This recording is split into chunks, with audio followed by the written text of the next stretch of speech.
네, 할렐루야. 네. 네, 오늘도 주님 전에 나와 예배의 자리로 나오신 우리 한빛 청년부 지체들도 성도님들 모두 환영하고 축복합니다. 네, 3월이 시작하고 저도 이제 개강을 했는데요. 네, 이제 또 새로운 시작을 하면서 다시 뭔가 주님과 멀어지는 기분이 또 들기도 해서 묵상을 또 이렇게 열심히 해보았는데 3월 말씀이 이제 요한복음이더라고요. 그래서 요한복음 말씀을 읽으면서 이번 주 말씀 가운데 저에게 이제 좀 와닿는 두 가지 단어가 있었는데요. 바로 빛과 또 음성이었습니다. 그래서 항상 우리를 비춰주시고 또 목자 되시는 예수님께서 주님께서 우리에게 이제 음성을 들려주신다는 그러한 말씀을 듣고 이렇게 좀 복잡하고 또 심란하고 그런 상황 가운데서도 내가 나아가야 할 곳을 이렇게 잘 찾아가야겠다. 주님 항상 우리에게 들려주시는 음성 또 비춰주시는 빛을 내가 잘 찾아서 보고 들어야 올바른 길로 나아갈 수 있겠구나 하는 생각이 들었습니다.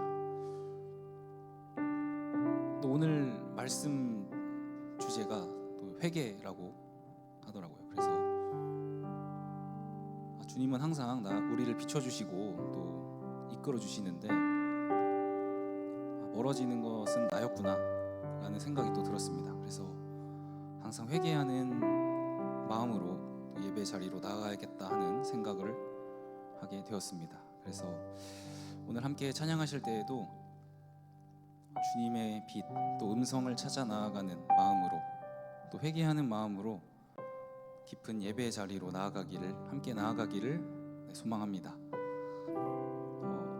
찬양하기 전에 함께 기도하고 예배를 시작하도록 하겠습니다. 사랑이 많으신 주님, 오늘도 거룩한 주의 전에 나와 예배로 나아가게 하시며 감사드립니다. 언제나 우리를 인도하시는 주님께서는 항상 우리를 부르시고 비춰주시는데 우리가 멀어졌던 순간들이 너무나도 많습니다.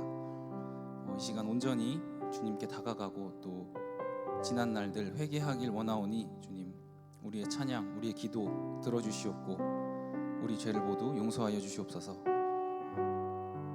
이 시간 온전히 주님께로 나아갑니다. 주님, 우리 예배 자리 함께 하셔서 우리 예배 기뻐 받아주시고 또 큰 은혜 받고 돌아가는 예배의 시간 될 수 있도록 주님 함께 하여 주시옵소서. 이제 세상에 나아갈 때에도 주님 잊지 않고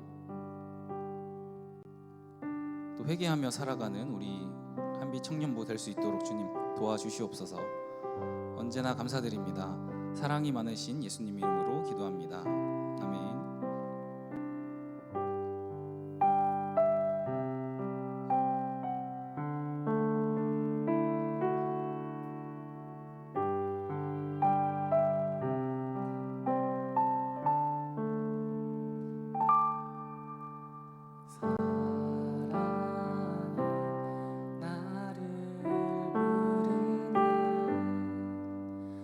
날 처음 지으신 그 사랑을 조금도 바래지 않고 한 번의 후회도 없는 그 사랑이 나를 부르네.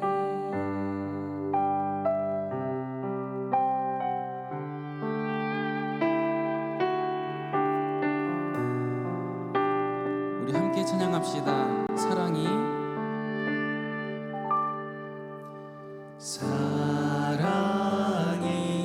나를 부르네.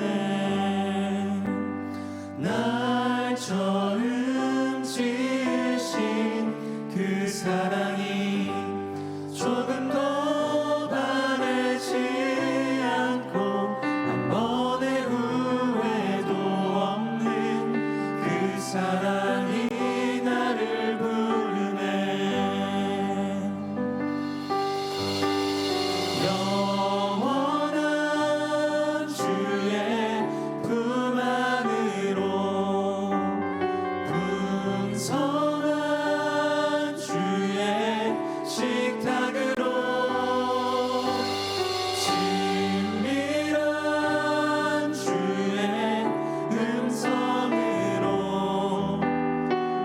사랑이 나를 부르네 그 사랑이 나를 부르네 아멘. 이 시간 우리 함께 처음부터 찬양합시다.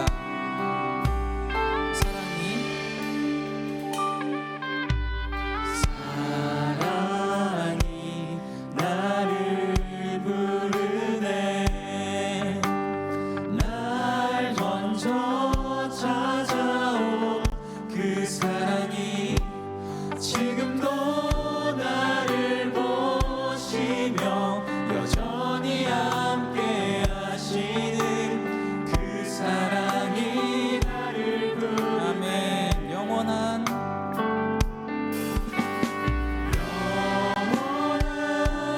주의 품 안으로 풍성한 주의 식탁으로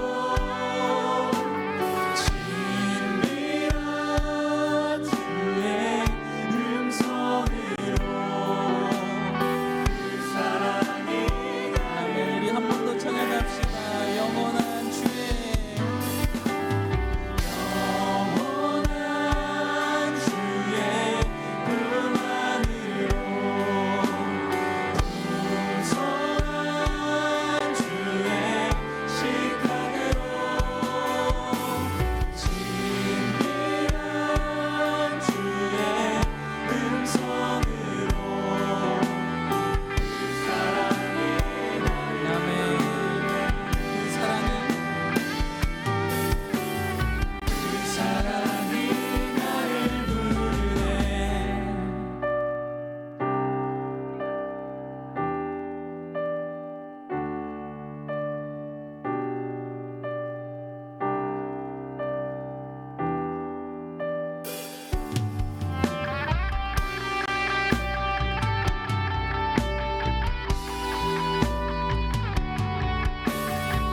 이 시간 우리를 언제나 사랑으로 불러주시는 주님을 다시 한번 찬양하길 원합니다. 영원한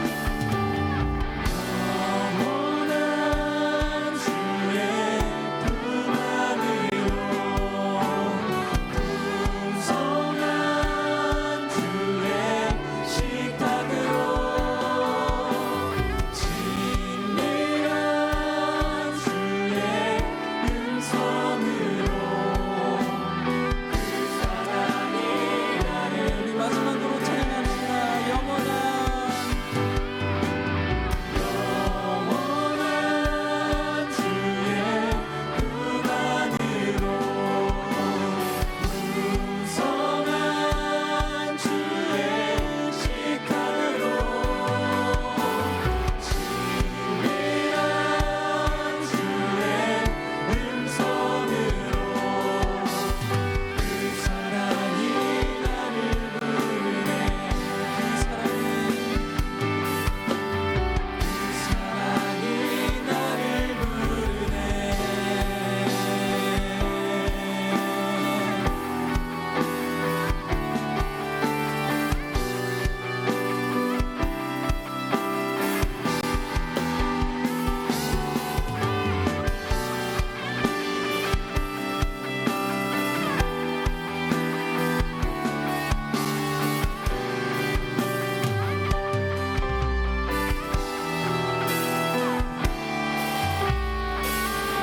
아멘.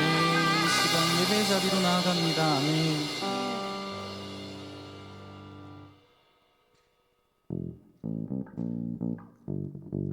네, 이 시간 가능하시다면 자리에서 일어나셔서 함께 박수치며 주님을 찬양하길 원합니다.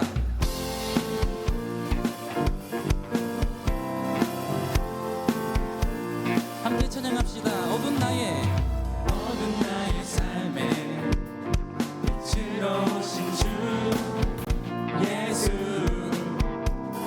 찬양받으심에 늘 합당하신 주 사랑하는 어두운 나의 삶에 빛으로 오신 주 예수 찬양받으심에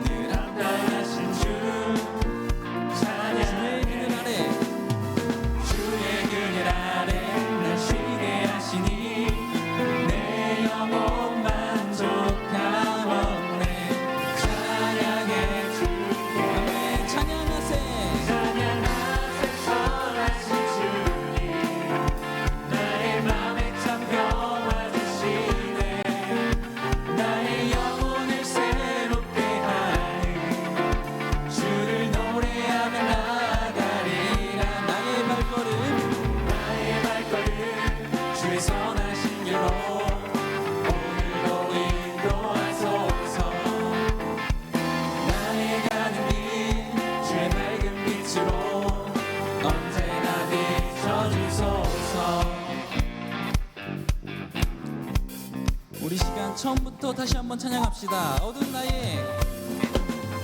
나의 삶에 빛으로 오신 주 예수 찬양 받으심에 늘 합당하신 주 찬양 주의 그늘 아래 주의 그늘 아래 날 쉬게 하시니 내 영혼 만족함없네 아멘. 찬양하세 찬양하세 선하신 주님 나의 맘에 참 평화 주시네 나의 영혼을 새롭게 하는 주를 노래하며 나가리라 나의 발걸음 주의 선하신 길로 오늘도 인도하소서 나의 가는 길 주의 밝은 빛으로 언제나 비춰이 찬양하세 찬양하세 선하신 주님 나의 맘에 참 평화 주시네 나의 영혼을 새롭게 하는 주를 노래하며 나가리라 나의 발걸음 주의 선하신 길로 오늘도 인도하소서 나의 가는 길 주의 밝은 빛으로 언제나 비춰주소서 나의 발걸음 주의 선하신 길로 오늘도 인도하소서 나의 가는 길 주의 밝은 빛으로 언제나 비춰주소서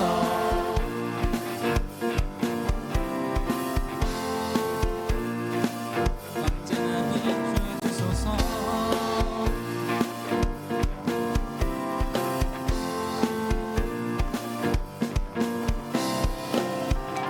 아멘. 주님을 찬양합니다. 아멘.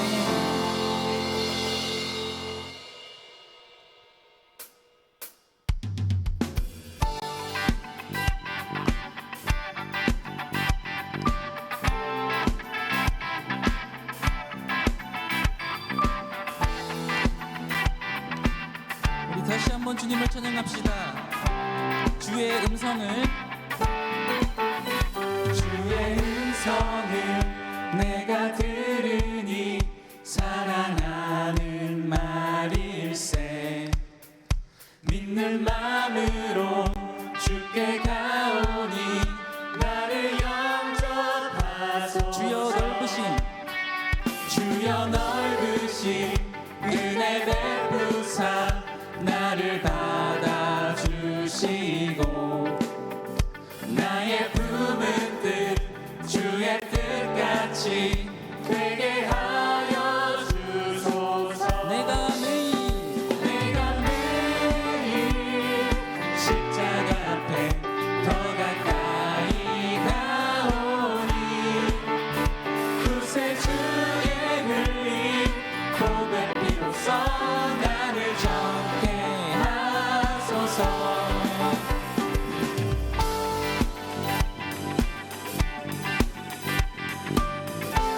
우리 이번에 3절로 찬양합시다. 주의 보좌로 주의 보좌로 나아갈 때에 어찌하니 기쁠까 주의 얼굴을 항상 배우니 더욱 친근합니다 우리 구주의 넓은 사랑을 측량할 자 없으며 주가 주시는 참된 기쁨도 헤아릴 수 없도다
언제나 우리를 인도하시는 주님을 이 시간 다시 한번 찬양하길 원합니다.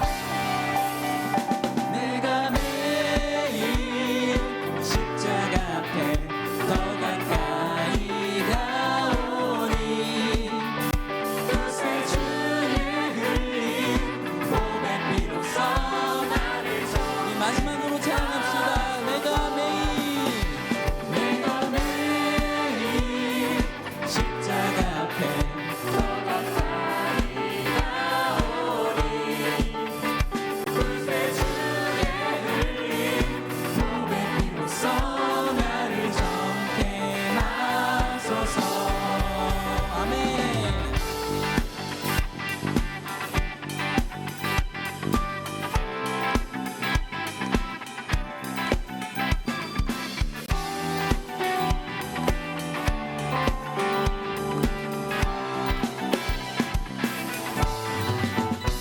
아멘. 주님께 영광의 박수 올려드립시다. 아멘. 자리에 앉으셔도 좋습니다.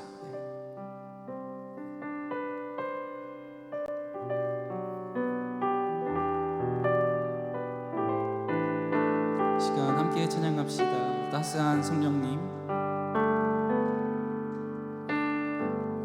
따스한 성령님,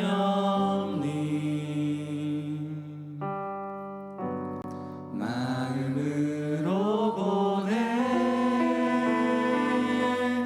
내 몸을 감싸며 주어지는 편안함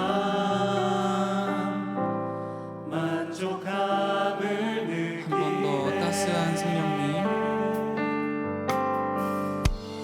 따스한 성령님, 마음으로 보내 내 몸을 감싸며 주어지는 편안함 만족함. 함께 찬양합시다. 부르신 곳에서 나는 예배하네. 어떤 상황에도 나는 예배하네. 부르신 곳에서 나는 예배하네. 어떤 상황에도 나는 예배하네.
함께 찬양합시다. 내게로부터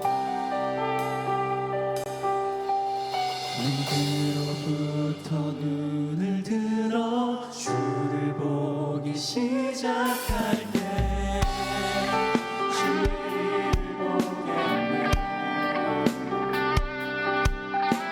내 작은 마음 돌이키사 하늘에 꿈꾸게 하네. 성령이 나를 변화시켜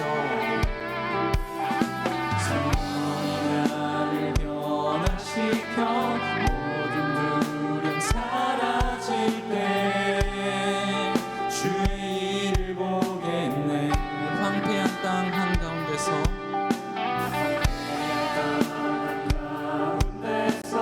주님 나를 알게 되리. 남의 모든 시선을 주님께 드리고 살아계신 하나님을 느낄 때 내 삶은 주의 역사가 되고 하나님이 남의 모든 시선을 주님께 드리고 전능하신 하나님을 느낄 때 세상은 주의 나라가 되고 아멘. 이 시간 마지막으로 찬양합시다. 모든 시선을 주님께 드리고 살아계신 하나님을 느낄 때 내 삶은 주의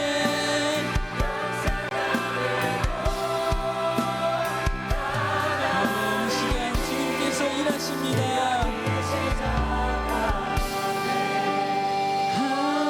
하나님이 일하기 시작하네. 하나님이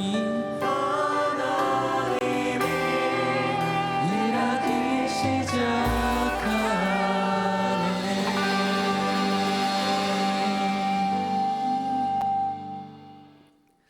사도신경으로 신앙 고백하겠습니다. 나는 전능하신 아버지 하나님 천지의 창조주를 믿습니다. 나는 그의 유일하신 아들 우리 주 예수 그리스도를 믿습니다. 그는 성령으로 잉태되어 동정녀 마리아에게서 나시고 본디오 빌라도에게 고난을 받아 십자가에 못 박혀 죽으시고 장사된 지 사흘 만에 죽은 자 가운데서 다시 살아나셨으며 하늘에 오르시어 전능하신 아버지 하나님 우편에 앉아 계시다가 거기로부터 살아있는 자와 죽은 자를 심판하러 오십니다.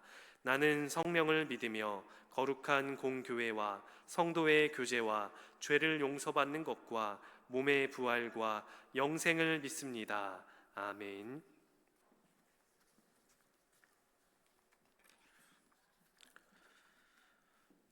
우리를 죄에서 구원하시기 위하여 독생자 예수 그리스도를 이 땅에 보내시고 수치와 모욕과 고통으로 흘린 십자가 보혈로 우리를 향한 끝이 없는 사랑을 보여주심에 아버지 하나님께 무한한 감사와 찬양과 영광을 드립니다. 거룩하시고 은혜가 넘치시는 아버지 하나님, 우리의 영원한 소망과 생명이 되시기에 오늘도 기쁨으로 나아올 때마다 깨닫는 심령 되게 하셔서 구원의 큰 기쁨을 얻게 하시고 가슴 구석구석에서 주님의 사랑이 샘물처럼 솟아나게 하여 주시옵시고 성령 하나님께서 하늘문을 활짝 열어주셔서 예배드리는 모든 청년들에게 진정한 복으로 충만케 하여 주옵소서. 지난 주간도 저희는 갖가지 시험과 환난으로 주님을 떠난 적이 많았음을 고백합니다. 저희들 긍휼히 여겨 주옵소서. 우리에게 복을 주시는 아버지 하나님, 주님 앞에 간구하오니 이 시간 성령님께 전심으로 순종하게 하옵소서. 능력의 주님 안에서 강하고 담대한 믿음으로 승리하기를 원합니다. 성령을 충만히 받게 하여 주시고 용서함을 받았으니 그 용서의 복음을 전하게 하옵소서. 사랑과 은혜가 충만하신 아버지 하나님, 우리는 죄인으로 이 땅에 태어나 주님 은혜가 아니면 살 수 없음을 고백합니다. 사순절 셋째 주일을 맞아 주님께 나아가 우리의 마음과 생각을 온전히 주님 앞에 드립니다. 주님, 이 사순절 기간 동안 우리가 그리스도의 고난을 깊이 묵상하며 우리의 삶 속에서 주님의 십자가 사랑을 기억하고 실천할 수 있도록 도와주옵소서. 특별히 이 시기에 우리 마음이 더욱 주님께로 향하고 세상의 유혹과 죄악에서 벗어나 온전히 주님의 뜻을 따라 살아갈 수 있도록 인도해 주옵소서. 우리 안에 있는 교만과 자만을 버리고 주님의 사랑과 겸손을 배우며 서로를 용서하고 사랑하는 삶을 살아가게 하여 주옵소서. 고통받고 아픔 속에 살아가는 이들을 기억하며 기도드립니다. 질병과 고통 속에서 하나님을 찾는 이들, 경제적인 어려움과 삶의 고난 속에서 힘겨워하는 이들에게 주님의 위로와 치유, 소망을 주시옵소서. 그들이 주님의 손길 안에서 평안을 얻고 다시 일어설 수 있는 힘을 주시기를 간절히 간구합니다. 이 땅에 평화가 임하고 주님의 정의가 실현되기를 간절히 기도합니다. 사회와 나라를 위해 기도할 때 지도자들에게 주님의 지혜와 인도하심이 함께하여 모든 일에 정의와 사랑이 넘쳐나도록 도와주옵소서. 사랑하는 주님, 우리의 믿음이 약할 때마다 주님의 말씀으로 우리를 굳건히 세워주시고 주님의 사랑을 통해 우리의 삶이 변화되기를 원합니다. 주님, 청년 500의 비전을 품게 하시니 감사합니다. 우리 시온성의 청년들이 숫자의 확장이 아니라 영혼의 회복과 믿음의 세대가 일어나는 부흥이 되게 하여 주옵소서. 우리 청년부 가운데 성령의 불을 부어주셔서 예배가 살아 움직이게 하시고 말씀이 심령을 깨우며 기도가 능력이 되게 하옵소서. 한 사람 한 사람이 부르심을 발견하게 하시고 세상 속에서 빛과 소금의 사명을 감당하는 거룩한 500의 용사로 세워주옵소서. 청년 500이 단순한 구호가 아니라 기도로 준비된 부흥의 시작이 되게 하시고 한 교회를 넘어 이 나라 모든 젊은이들에게 영적 각성과 회복의 물결이 퍼지게 하옵소서. 주님, 이 땅의 모든 젊은이들을 기억하여 주옵소서. 취업과 학업, 미래에 대한 불안 속에 있는 청년들, 방황과 상처, 외로움 가운데 있는 영혼들을 붙들어 주옵소서. 절망 대신 소망을, 두려움 대신 믿음을, 포기 대신 도전하는 용기를 허락하여 주옵소서. 대한민국의 다음 세대가 무너지지 않게 하시고 믿음 위에 굳게 서서 나라와 민족을 이끌어갈 거룩한 지도자들로 자라나게 하옵소서. 아버지 하나님, 뜻이 계셔서 우리 시온성교회를 세워주셔서 이 지역의 구원의 방주로 성장케 하시고 빛과 소금 역할을 감당케 하신 은혜에 깊은 감사를 드립니다. 우리 시온성교회가 이 지역뿐 아니라 대한민국 땅과 더 나아가서 세계 열방에 구원의 복음을 전하는 사명을 감당하는 귀하디 귀한 교회되게 도와주옵소서. 오늘 말씀을 전하신 목사님께 성령의 능력을 더하여 주시고 선포되신 말씀이 우리의 심령을 깨우며 삶의 방향을 새롭게 하는 능력의 말씀이 되게 하여 주옵소서. 듣는 우리 모두에게도 겸손한 마음을 주셔서 말씀을 듣는 데서 그치지 않고 삶으로 순종하게 하옵소서. 글로리아 찬양되어 찬양을 기뻐 받아주시고 한 마음 한 뜻으로 드리는 그 찬양을 통해 큰 은혜 받고 주께 영광 돌리게 하여 주시옵소서. 예배의 처음과 끝을 주님께 맡겨드리며 우리의 모든 감사와 소망을 주님께 올려드립니다. 이 모든 말씀 우리를 구원하신 예수 그리스도의 이름으로 감사드리며 기도드립니다. 아멘.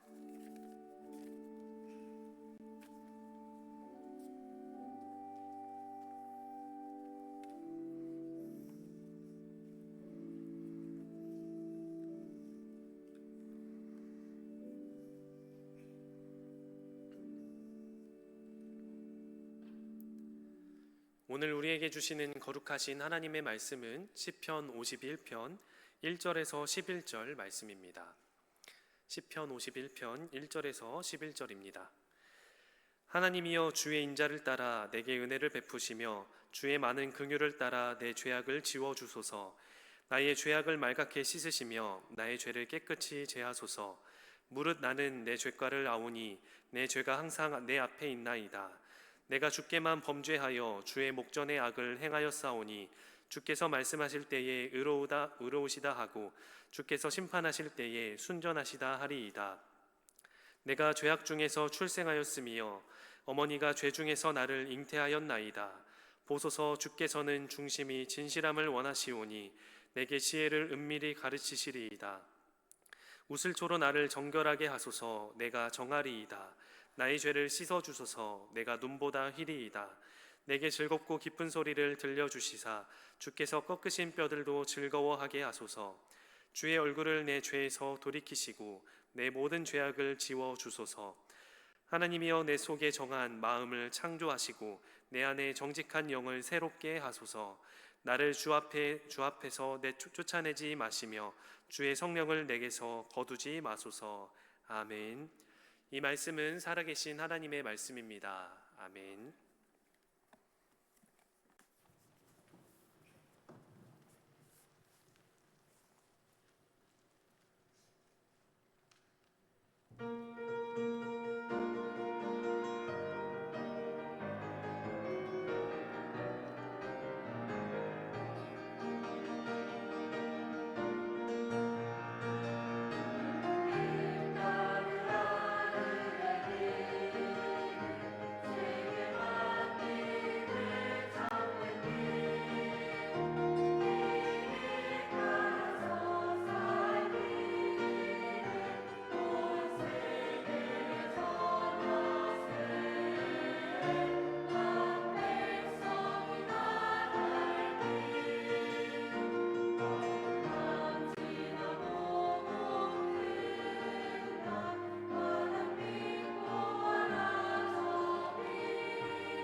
할렐루야.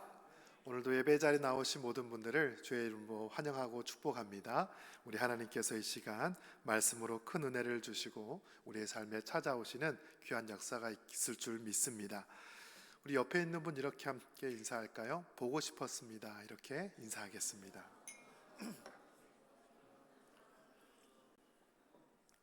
우리 사부 예배에 자주 와서 말씀을 전해야 되는데 이런저런 이유 때문에 잘 못 오고 있는 것 같아요. 그래도 계속 우리 청년들 만나는 일, 또 대학생들 만나는 일에 더욱더 힘을 쏟도록 하겠습니다. 오늘은 우리가 사순절 세 번째 주일로 지키고 있습니다. 주님께서 십자가에 달려서 돌아가신 바로 그날을 기점으로 앞에 40일을 사순절이라고 하죠. 주일을 뺀 나머지 시간, 원래는 말하면 46일 정도 되는데 우리가 세 번째 사순절 주간을 보냅니다. 이 주간을 어떻게 보내야 의미가 더할까 고민하다가 우리 장년들과 함께 지금 죄와 회개에 관한 말씀을 함께 나누고 있습니다. 지난주에는 창세기 3장 선악과 사건을 통해서 이 땅의 죄가 어떻게 출발하였고 그 죄가 인간의 욕망과 만나서 어떻게 구체적인 행동으로 이어졌는지, 그 결과 하나님으로부터 분리된 채 살아가 왔는지를 함께 나누었습니다. 오늘은 두 번째 시간인데 그 죄인인 우리가 내가 죄인이라는 것을 알았다면 어떻게 하나님께 회개 기도를 해야 할지를 오늘 말씀 시편 51편을 중심으로 전하려고 합니다. 말씀을 준비하면서 나는 언제 하나님께 간절히 회개하며 기도했던가 생각을 해보았습니다. 물론 새벽에 나와서 기도할 때도 하나님께 용서를 구하죠. 하나님, 제가 교만합니다. 제가 사랑이 없습니다. 이런저런 잘못을 저질렀습니다. 그렇게 회개하며 기도하지만 제 삶에서 가장 진정 어린 회개는 아마 중학교 1학년 때가 아니었을까 싶습니다. 제가 다녔던 교회에서 그때 중등부 수련회가 있었는데 함께 예배하고 찬양한 다음에 저녁쯤에 선생님께서 초를 하나씩 나누어 주셨어요. 아이들이 둥그렇게 모여 앉아서 그 촛불을 밝힙니다. 그리고 쪽지를 주셔서 자기가 생각나는 대로 죄를 기록하라고 하는 거예요. 저마다 무슨 죄 그렇게 기록을 한 다음에 한 사람씩 돌아가면서 그 죄가 무엇인지를 고백하게 하였습니다. 어떤 친구는 엄마의 말을 듣지 않은 것을 이야기했고, 또 누군가는 친구와 다툰 것을 이야기합니다. 또 마음속에 있었던 여러 가지 생각들을 고백을 하지요. 사실 중학생들이 저지르면 무슨 큰 죄가 있을까 싶지만 진지하게 자신의 잘못을 고백했습니다. 제 차례가 되어서 저 역시 그렇게 죄를 고백했지요. 친구와 함께 나쁜 짓을 했던 것을 고백했습니다. 저는 그때 한 가지 사실을 깨달았는데 사람의 몸에 물이 참 많구나를 알게 되었어요. 눈물과 콧물이 하염없이 쏟아져 나올 때 주체할 수 없었습니다. 소매로 콧물을 닦아내도 감당치 못하니까 옆에 있던 어떤 분이 손수건을 가져다 주기도 했습니다. 왜 우리는 그렇게 하나님께 나와서 눈물로 기도하며 회개를 할까요? 어쩌면 일평생 살아가는 그 우리 그리스도인들에게 이 죄의 고백과 회개는 모두에게 필요한 시간인지 모릅니다. 제가 죄에 관한 말씀들을 준비하다가 요즘 읽고 있는 책이 17세기 청교도 신학자인 존 오웬이라는 사람이 썼던 죄 죽이기라는 책입니다. 제목이 굉장히 무섭지요. 죄를 어떻게 죽일 수 있을까? 이 책은 1656년에 그가 당시 옥스퍼드 대학교 부학장으로 있을 때 학생들에게 했던 설교를 모아놓은 책입니다. 그 당시 유럽은 르네상스 이후로 인본주의 사상이 가득했어요. 사람의 가치와 의미를 발견하면서 인간의 무한한 가능성을 이야기할 때입니다. 교회 안에도 그런 인본주의가 들어와요. 하나님을 잘 믿을 수 있는 방법으로 수많은 수련과 고행, 금식과 같은 여러 가지 신앙의 행위들이 우리를 거룩하게 할 수 있다라고 사람들에게 이야기합니다. 그러나 존 오웬은 그렇지 않고 나는 죄인이고 우리에게는 절대적으로 그리스도의 은혜가 필요하기에 우리는 끊임없이 죄를 고백해야 된다라고 이야기합니다. 청교도 신학자였기 때문에 굉장히 엄숙한 믿음의 태도를 가지고 있습니다. 그가 책에서 이렇게 이야기를 하는데요. 성령님은 믿음으로 말미암아 죄인의 마음에 그리스도의 십자가를 끌어들여서 우리로 하여금 그리스도의 죽으심에 참여하게 하고 그리스도의 고난을 함께하는 방식으로 죄를 죽이신다. 우리의 죄가 사라지는 방법은 나의 노력과 수고가 아니라 성령님의 인도하심을 받아 예수님을 우리 안으로 모실 때, 그 십자가의 거룩한 보혈의 능력이 우리를 깨끗하게 사하게 되게 하실 줄 믿습니다. 이게 바로 우리가 회개하는 이유이죠. 존 오웬은 당시 사람들이 자신 스스로가 하나님과 같이 정결해질 수 있다라고 믿었던 그 알미니안주의의 풍토를 비판하면서 우리는 철저히 죄인이고 하나님의 은혜가 필요하다라고 역설을 합니다. 달라스 윌라드 목사님도 하나님의 모략이란 책에서 이렇게 말을 하는데, 그리스도인은 완전하지 않다. 다만 용서를 받았을 뿐이다. 우리가 구원을 받았다고 해서 우리의 삶이 온전한 삶이 아닙니다. 여러 이단들 가운데 구원파가 하는 논리가 있죠. 한번 구원받은 사람은 더 이상 회개할 필요가 없다라고 주장합니다. 또다시 회개한다면 당신은 구원받지 못한 것이라고 이야기하죠. 그러면서 구원파는 몇 날 몇 시 언제 구원받았냐고 우리에게 질문합니다. 구원받은 우리 역시 날마다 회개하는 시간이 필요합니다. 일상에 살아가며 우리가 짓는 수많은 자범죄들을 하나님께 나아가 용서를 구해야 돼요. 예수님의 사역을 보면 많은 병자를 고쳐주시고 또 귀신을 쫓아내고 오병이어 사건처럼 기적을 베푸셨지만 주님의 궁극적인 사역은 죄 사함에 있었습니다. 어느 날 중풍병자를 데리고 4명의 친구들이 침상채 메고 예수님께 왔어요. 사람들이 너무 많아서 주님 앞에 오지 못하니까 그 천장에 지붕을 뚫어서 그 병자 친구를 내려놓습니다. 예수님께서 그 병자를 보면서 뭐라고 말씀하셨느냐? 작은 자야, 내 죄 사함을 받았느니라. 그 아픈 사람에게 네 병이 나았다, 네가 이제 건강해졌다라고 말씀하지 않고 너의 죄가 사해졌다라고 이야기를 하셨어요. 또한 어느 날 식사하는데 한 여인이 값비싼 향유를 예수님의 발에 붓습니다. 그리고 머리카락으로 그것을 닦아내요. 주변의 사람들은 그 여인이 죄가 많은 여인이라는 것을 알고 있었습니다.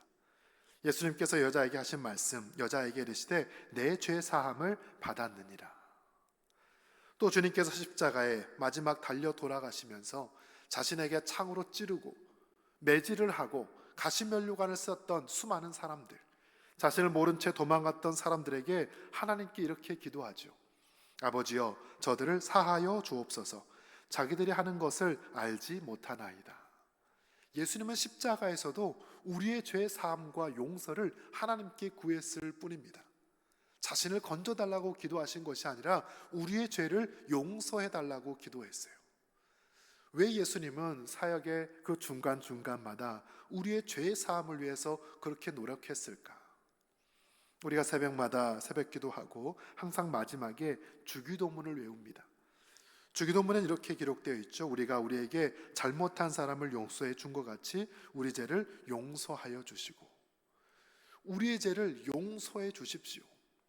여기서 용서하다, 아피엠이라는 단어를 보면 탕감하다, 그 죄를 대신 짊어지다라는 뜻이 있습니다. 연약한 우리 인간은 스스로 잘못을 저지른다 하여도 그것을 해결할 능력이 없습니다. 내가 마음을 고쳐먹는다고 해서 그 죄가 사라지는 것이 아니에요. 누군가에게 용서를 받는다 하여서 그 죄가 아예 없어지는 것은 아닙니다. 오직 그 죄는 십자가의 보혈의 능력으로 해결될 줄 믿습니다. 바로 그것을 위해서 우리가 날마다 기도할 뿐이에요. 여러분은 최근에 하나님 앞에 나와서 간절하게 회개 기도를 했던 적이 언제입니까? 많은 그리스도인들은 자신이 구원받았기에 더 이상 죄가 없다라고 생각하는지 하나님께 회개 기도를 잘하지 않습니다. 이것 달라고 저것을 도와달라고 자신의 소원을 구하지만 하나님 앞에 자신의 연약함을 위해서 눈물 흘리진 않아요. 여러분, 그러나 회개는 자신이 살아가는 삶의 방향에서 돌아서서 하나님께로 다시 나아오는 것인 줄 믿습니다. 이 회개라는 단어가 히브리어로 슈브이거든요. 다 같이 해볼까요? 슈브. 이 슈브라는 단어는 가던 길에서 되돌아오다라는 뜻이 있습니다. 이 단어가 어디에 쓰였느냐? 스가랴 1장 3절 말씀을 함께 읽습니다. 시작. 그러므로 너는 그들에게 말하기를 만군의 여호와께서 이처럼 이르시되 너희는 내게로 돌아와 만군의 여호와의 말이니라. 그래하면 내가 너희에게로 돌아가리라. 만군의 여호와의 말이니라. 아멘. 원래 죄를 뜻하는 단어 하타, 하마르타노는 관역에서 빗나가다라는 의미가 있어요. 우리가 하나님을 향해서 올바로 나아가야 되는데 하나님이 아닌 세상의 다른 방향을 향해 나아가는 것을 성경은 죄라고 말합니다. 그 죄된 방향을 향해 달려가다가 슈브, 그 자리에서 멈춰서서 다시 돌아오는 것을 성경에서는 회개라고 말을 해요. 인생의 방향을 수정합니다. 삶의 가치관을 바꿉니다. 나의 행동의 잘못됨을 알고 그것을 깨닫고 다시 돌아오는 것이 진정한 회개의 모습이에요. 오늘 우리가 함께 읽었던 시편 이 51편 말씀은 다윗의 회개가 잘 드러난 장면입니다. 다윗은 이스라엘 가장 위대한 왕이지요. 하나님께 인정받았습니다. 내 마음에 합한 자라 칭찬을 들었어요. 그러나 그런 다윗도 인생에서 결정적인 죄를 짓게 됩니다. 바로 그 죄가 무엇일까요? 시편 51편 제일 위를 보면 이 시편에 작은 제목, 소제목이 나와 있는데 다윗의 시, 인도자를 따라 부르는 노래, 다윗이 밧세바와 동침한 후 선지자 나단이 그에게 왔을 때, 이 기도가 어느 상황에서 쓰여졌는지를 기록을 하고 있습니다. 바로 사무엘하 11장에 있는 그 밧세바 사건이 바로 이 시편의 모티브가 되었어요. 당시 이스라엘이 암몬과 전쟁을 벌이고 있는데 이 다윗이 그 전쟁터에 참가하지 않았습니다. 여러 가지 이유가 있었겠지요. 그렇게 전쟁하고 있는 중에 잠이 오지 않았는지 왕궁에서 왔다 갔다 하다가 목욕을 하는 한 여인을 보게 됩니다. 우리 말씀 사무엘하 11장 2절을 함께 읽습니다. 시작. 저녁 때 다윗이 그의 침상에서 일어나 왕궁 옥상에서 거닐다가 그곳에서 보니 한 여인이 목욕을 하는데 심히 아름다워 보이는지라. 아멘. 전쟁 중에 다윗이 그곳에 가지 않고 집에 왕궁에 있다가 한 여인이 목욕하는 것을 보게 돼요. 단지 그냥 보고 고개를 돌려서 모른 척 했던 것이 아니라 그것을 보고 심히 아름다웠다라고 성경은 기록합니다. 부하를 보내서 그 여인을 데리고 오죠. 그리고 하룻밤을 갖게 됩니다. 그리고 그녀가 임신하는 그 일까지 벌어져요. 지난주 나눴던 선악과 사건을 보면 이 사탄 마귀가 뱀의 형상으로 사람에게 가서 이렇게 말합니다. 하나님이 정작 동산에 있는 모든 나무 열매를 먹지 말라고 하셨느냐? 아니에요. 다 먹어도 되는데 중앙에 있는 그 열매를 먹지 말라 그랬어요. 그걸 먹으면 죽는다고 했어요. 아니다. 너희가 먹어도 죽지 않을 것이다. 너희 눈이 밝아져 너희가 하나님처럼 되고 선과 악을 판단하게 될 것이다.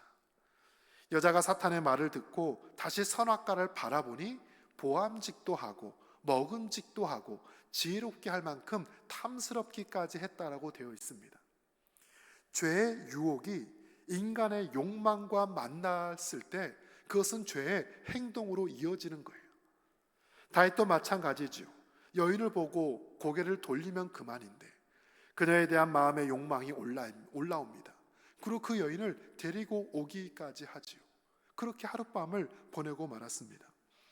여러분, 어쩌면 이 죄의 출발은 우리가 무엇을 바라보고 있느냐, 내 눈앞에 무엇이 놓여 있느냐의 문제인지도 몰라요. 이런 비슷한 대목이 성경에 어디 또 기록되어 있냐면 창세기 6장 2절 말씀을 함께 읽습니다. 시작. 하나님의 아들들이 사람의 딸들의 아름다움을 보고 자기들이 좋아하는 모든 여자를 아내로 삼는지라. 아멘. 이 말씀이 노아 홍수의 바로 전장에 있는 내용이에요. 하나님께서 세상을 지으심을 한탄하시고 왜 그들을 물로 심판을 하셨을까? 바로 하나님의 아들들이 사람의 딸들의 아름다움을 보고 마음대로 결혼하고 시집장가 갔기 때문이에요. 우리가 하나님의 영광을 보고 주의 말씀을 보아야 되는데 세상을 바라봅니다. 욕망의 눈으로 세상을 바라봐요. 그 죄의 유혹과 우리의 욕망이 만나면 우리가 죄악에 빠질 수밖에 없지요. 결국 다윗은 자신의 잘못을 덮기 위해서 그 밧세바의 남편 우리아를 불러들입니다. 한참 전쟁을 하고 있다가 우리아가 급히 왕의 명령을 받고 돌아와요.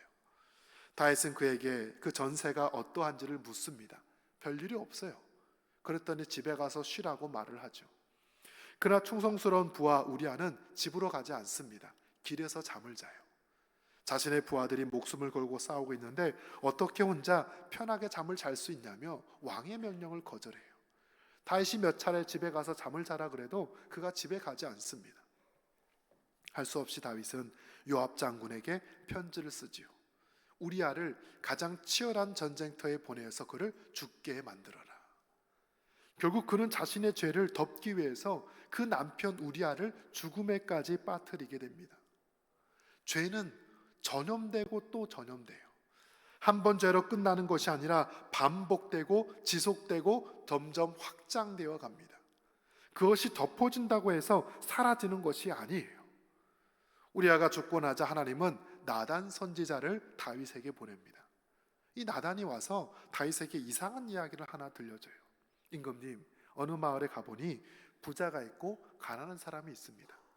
부자에게는 양이 많고 가난한 자에게는 그 양 새끼, 암양 새끼 한 마리가 있었습니다. 그런데 어느 날 친구들이 부잣집에 놀러 왔는데 그 부자가 음식을 대접할 때 자신의 양을 잡지 않고 그 가난한 자의 양, 그 새끼를 빼앗아다가 그 친구들에게 대접을 했습니다.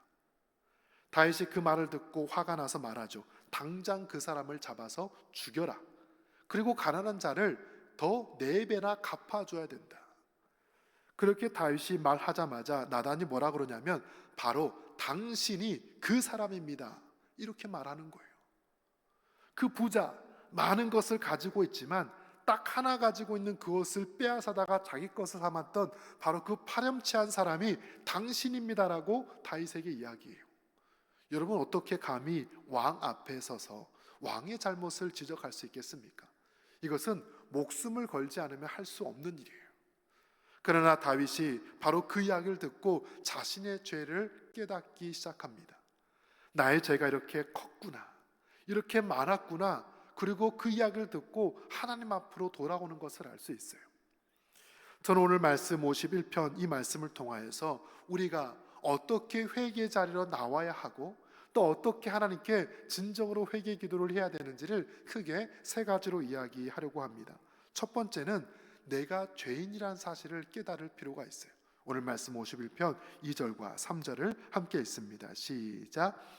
나의 죄악을 말갛게 씻으시며 나의 죄를 깨끗이 제하소서.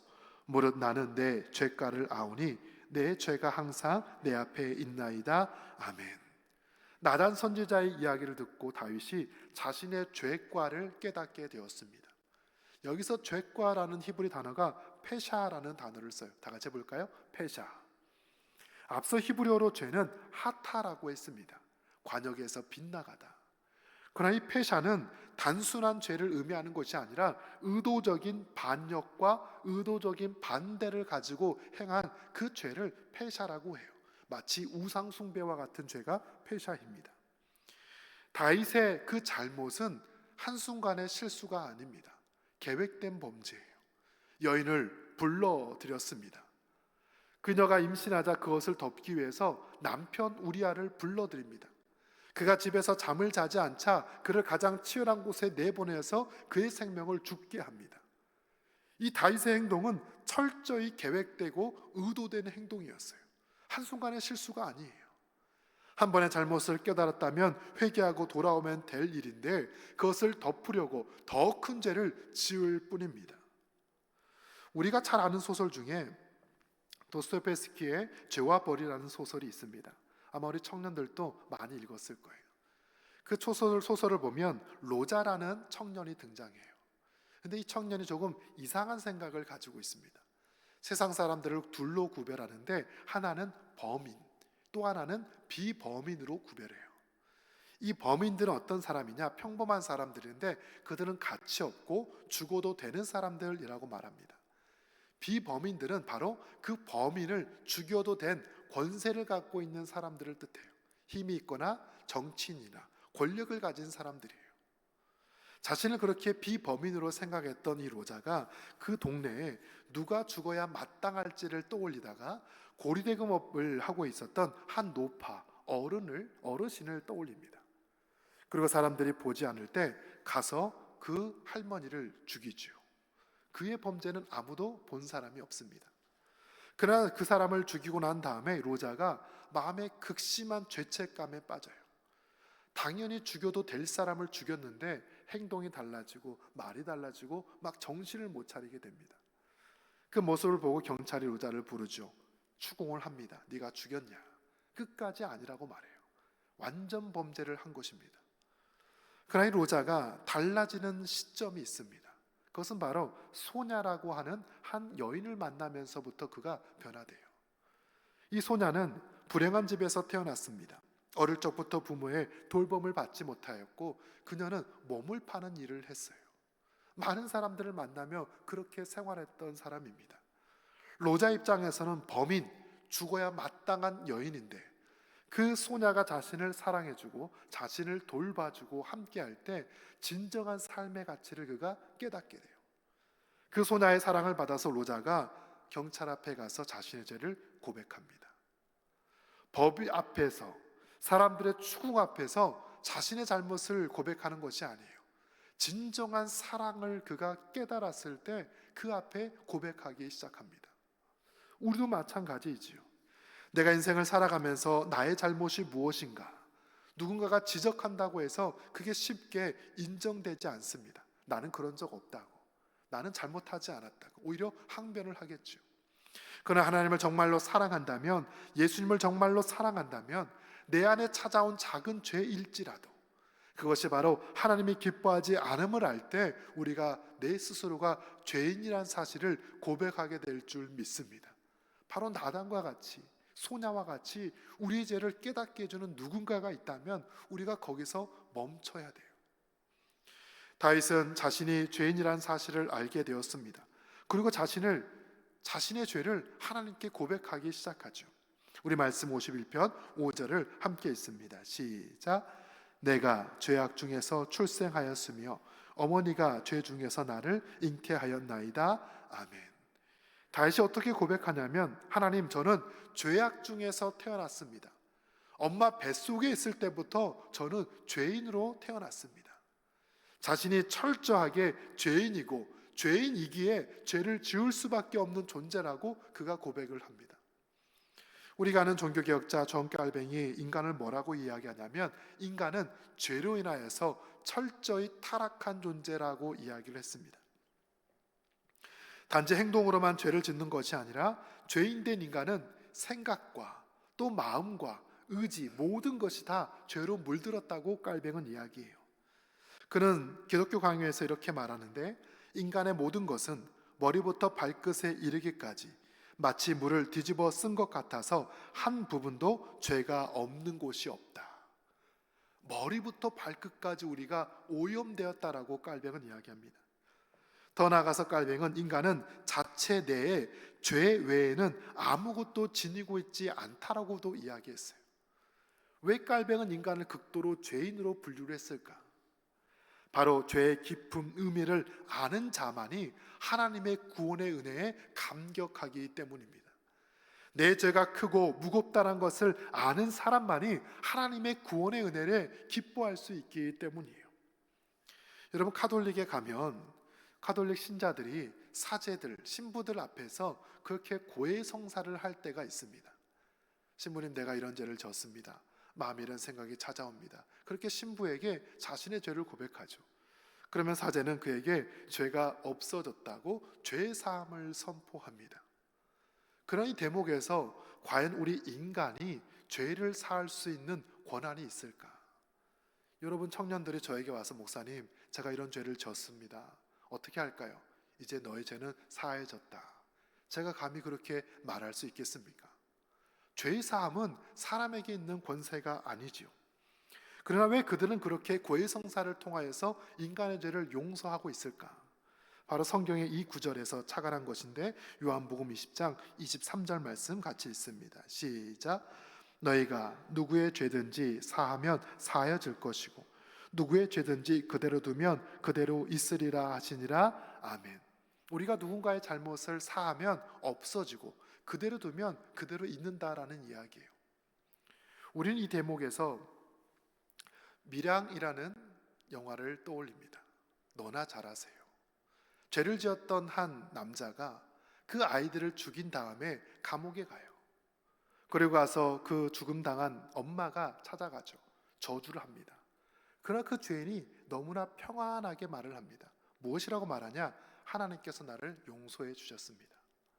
그 사람들 사이의 잘못은 그대로 있고 그 아픔이 남겨 있는데 하나님께서 나를 용서해 주셨습니다로 그렇게 답변하며 쓱 웃는 것을 보게 돼요. 어쩌면 우리가 이 죄 사함에 있어서 잘못된 생각을 가지고 있지 않는가? 하나님 앞에 나의 죄를 고백하는 것도 필요하고 동시에 그 사람에게 가서도 나의 잘못을 솔직하게 인정을 해야죠. 다윗이 하나님께 기도합니다. 하나님, 제가 죄악 중에 태어나서 죄를 지었습니다. 그렇다면 더 나아가서 그 우리아의 죽음으로 인하여서 슬퍼하는 밧세바와 사람들 앞에 자신의 죄를 고백을 해야 됩니다. 다윗이 하나님 앞에 죄를 고백할 때 뭐라고 이야기하냐면 우리 4절 말씀을 같이 한번 읽을까요? 시작. 내가 주께만 범죄하여 주의 목전의 악을 행하여 싸우니 아멘. 그가 밧세바 앞에 죄를 지었고 우리아에게 죄를 지었지만 다윗이 고백하는 것은 내가 하나님께만 죄를 지었습니다라고 말을 해요. 저는 이 대목에서 두 가지를 떠올리는데 이것은 절반의 회개가 아닐까 싶습니다. 물론 가장 궁극적으로 하나님께 회개하는 게 맞지만 더 나아가서 내가 함께했던 그 사람에게 내 마음을 고백할 때 하나님과 사람 모두에게 우리의 죄가 용서함 받게 될 줄 믿습니다. 이게 바로 주님께서 원하시는 진정한 모습이에요. 이렇게 죄 사함의 그 은혜를 얻기 위해서 우리가 누구의 도움을 받아야 될까? 오늘 성경은 바로 성령님의 도우심이 필요하다고 이야기합니다. 우리 10절과 11절 말씀을 함께 읽습니다. 시작. 하나님이여 내 속에 정한 마음을 창조하시고 내 안에 정직한 영을 새롭게 하소서. 나를 주 앞에서 쫓아내지 마시며 주의 성령을 내게서 거두지 마소서. 아멘. 다윗이 말하기를 하나님 내 안에 정직한 마음을 창조하시고 내 안에 정직한 영을 새롭게 해 주십시오. 성령님을 내게서 거두지 마십시오. 사랑하는 청년 여러분, 우리의 죄를 깨닫게 하고 죄를 고백하게 하시는 분은 바로 성령 하나님인 줄 믿습니다. 그 하나님이 우리에게 올 때 우리의 더러운 모습이 드러나게 되고 우리의 잘못이 하나님 앞에 낱낱이 고발되고 그 거룩한 영이 우리의 양심을 일깨울 때 우리가 하나님 앞에 인도함 받게 될 줄 믿습니다. 바로 성령님의 전적인 은혜가 필요해요. 성경을 보면 성령님을 통하여서 회개하는 사건들이 나타나는데 우리 사도행전 2장 37절과 8절을 함께 읽습니다. 시작. 그들이 이 말을 듣고 마음에 찔려 베드로와 다른 사도에게 물어 이르되 형제들아 우리가 어찌할꼬 하거늘 베드로가 이르되 너희가 회개하여 각각 예수 그리스도의 이름으로 세례를 받고 죄 사함을 받으라. 그리하면 성령의 선물을 받으리니 아멘. 베드로와 제자들이 성령 충만했어요. 길거리에 뛰어쳐나가서 그들에게 설교합니다. 너희가 죽인 예수가 하나님의 아들이다. 메시아다. 그리스도이다. 사람들이 그 말을 듣고 마음에 찔림이 왔어요. 성령이 충만해질 때 마음에 찔림이 찾아옵니다. 우리가 어떻게 해야 될까? 베드로가 말하기를 예수님의 이름으로 세례를 받고 죄 사함을 받아라. 그리하면 성령을 선물로 얻게 될 것이다. 사랑하는 청년 여러분, 바로 우리가 하나님 앞에 나와서 죄 용서함을 얻고자 할 때 성령님은 우리를 다시 회복시켜 주실 줄 믿습니다. 우리의 마음을 새롭게 해주세요. 여기서 마음을 새롭게 하다, 이 바라, 창조하다는 단어를 보면 이 단어가 창세기 1장에 쓰였습니다. 빛을 만드시고 물과 물을 나누시고 해와 달과 별을 만드시고 수많은 동물과 식물을 만드시는 그 창조의 사건이 다시 한번 일어나게 되는 때가 언제인가? 바로 우리 안에 오신 성령님의 힘을 입어 나의 죄를 고백하고 하나님의 거룩한 영으로 다시 살기를 다짐할 때 죽어가는 우리의 영혼이 다시 살아날 것이고 잠자던 영혼이 다시 깨어날 것이고 우리의 삶에 하나님의 재창조의 은혜가 날마다 더해지기를 주의 이름으로 축복합니다. 한 가지 이야기만 하고 마치려고 합니다. 우리가 아는 성 프란시스가 했던 말인데 만일 당신이 하나님을 그린다면 어떤 하나님을 그리겠습니까? 당신이 만약 인자한 하나님, 사랑이 많으신 하나님을 그린다면 어떻게 그리겠습니까? 프란시스가 했던 말은 나는 지우개를 들고 있는 하나님을 그리겠습니다. 이렇게 말을 해요. 마치 지우개를 가지고 잘못된 글씨를 지워나가는 것처럼 우리의 죄와 허물을 하나님께서 지워주시고 사해주시고 덮어주시기에 내가 믿는 하나님은 지우개를 들고 계신 하나님입니다. 내 연약함을 아신 하나님, 그 죄를 고백할 때 용서해 주신 하나님, 그 하나님을 힘입어 이번 사순절을 보낼 때 우리의 삶에 온전한 회개의 은혜, 또 깨끗하게 하시는 거룩한 성령의 역사가 날마다 더해지기를 주의 이름으로 축복합니다. 이 시간 함께 찬양하기 원하는데요, 우리 시편 51편 말씀을 가지고 지어졌던 찬양이죠. 정결한 마음 주시옵소서. 다 같이 두 손 들고 함께 찬양하겠습니다.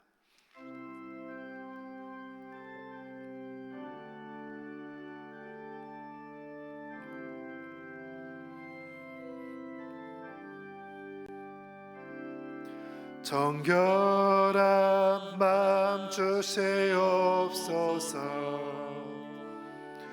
오 주님,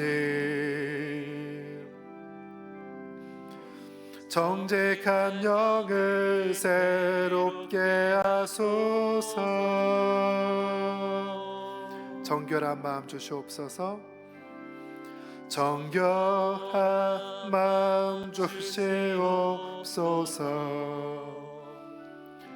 오 주님,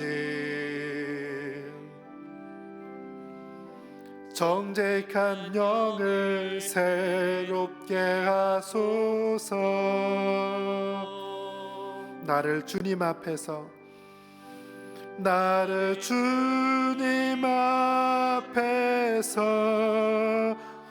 멀리하지 마시고 주의 성령을 거두지 마옵소서. 아멘. 그 구원의 기쁨 다시 회복시키시고 변치 않는 마음 내 안에 주소서. 나를 주님 앞에서 멀리하지 마시고 나를 주님 앞에서 멀리하지 마시고 주의 성령을 거두지 마옵소서.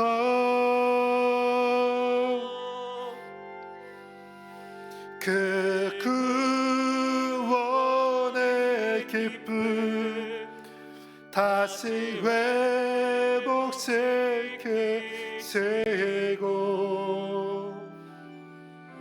변치 않는 마 내 안에 주소서.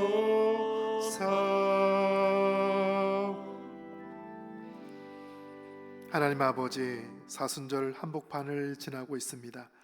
우리에게 이 땅에 찾아오셔서 우리의 죄를 모두 사해 주신 그 예수님의 은혜를 날마다 기억하며 오늘 하루 또한 회개하는 마음으로 살기를 소원합니다. 우리 사랑하는 청년들, 주님 늘 기억하셔서 모든 삶의 자리에 성령님 찾아와 주시고 우리를 정결케 하시는 귀한 은혜가 있도록 도와주옵소서. 사순절 기간을 통하여서 나 자신을 돌아보고 나와 함께 하신 그 하나님의 크신 은혜를 날마다 덧입고 살아갈 때 우리의 삶 가운데 주의 온전한 은혜의 역사가 늘 넘쳐나도록 축복하여 주옵소서. 예수님의 이름으로 기도드리옵나이다.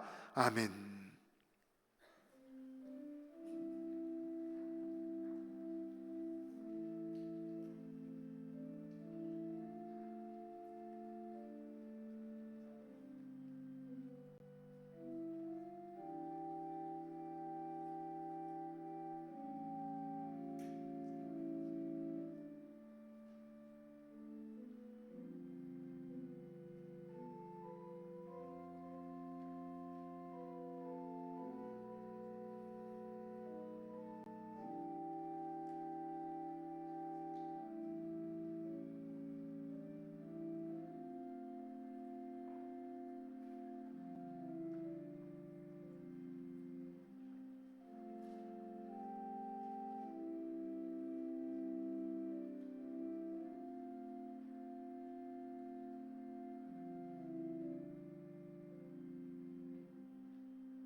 다 같이 일어나서 봉헌 찬양하겠습니다.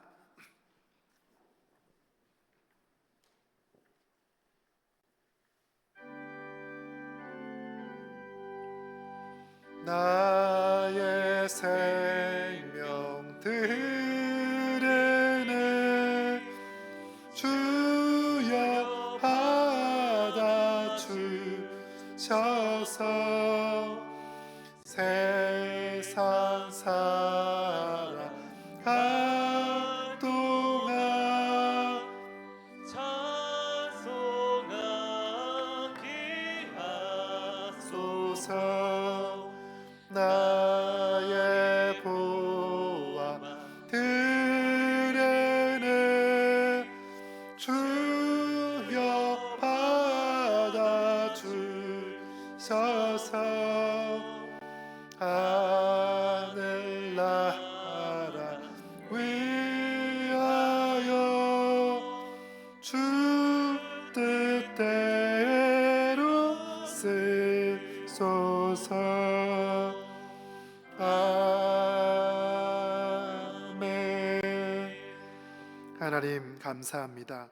지난 한 주간의 삶을 지켜주시고 우리 사랑하는 청년들 주 앞에 나와서 함께 예배케 하신 것 감사합니다. 사순절 기간을 보낼 때 우리의 마음과 생각이 온전히 하나님께 향할 수 있도록 도와주시고 그들의 모든 삶에 주의 큰 은혜가 있도록 인도하여 주옵소서. 시간 11조 예물을 올려드립니다.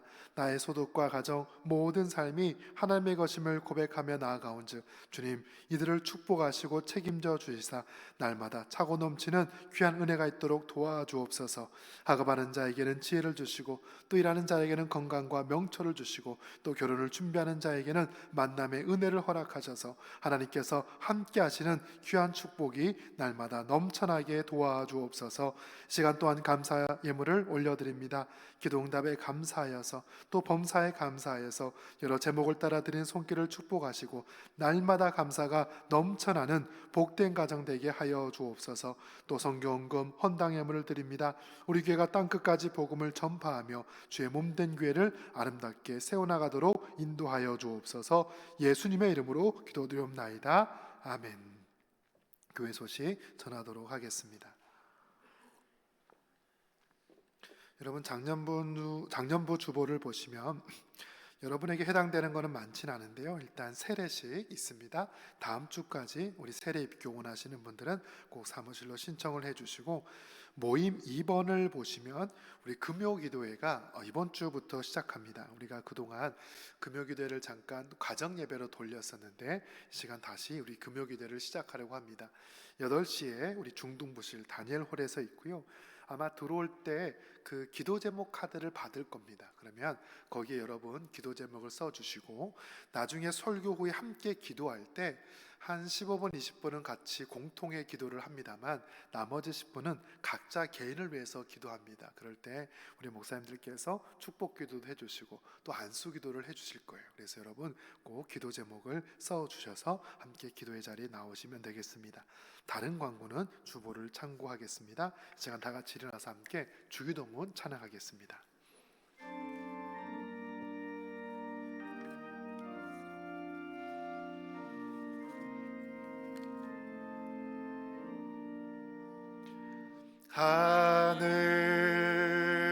하늘에 계신 아버지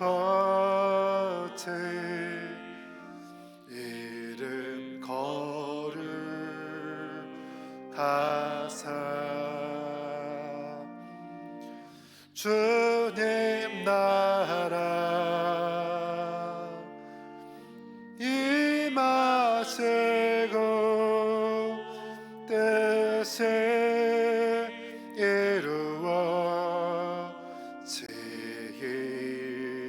이루어지이다. 일용할 양식 주시고 우리들의 큰 죄 다 용서하옵시고 또 시험에 들게 마시고 악에서 구원하소서. 대개 주의 나라 주의 권세 주의 영광 영원히 아멘.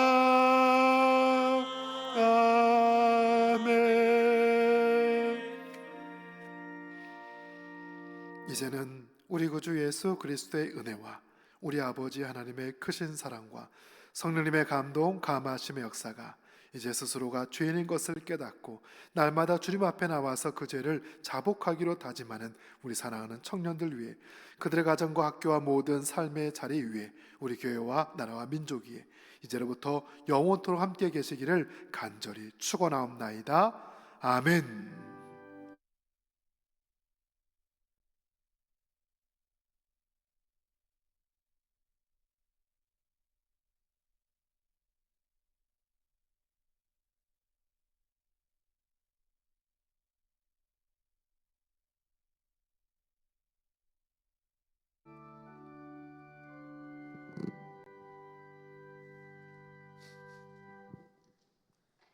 네, 청년부 광고하겠습니다. 네, 지금 세모달 진행 중에 있습니다. 7개의 팀으로 활동하고 있고요.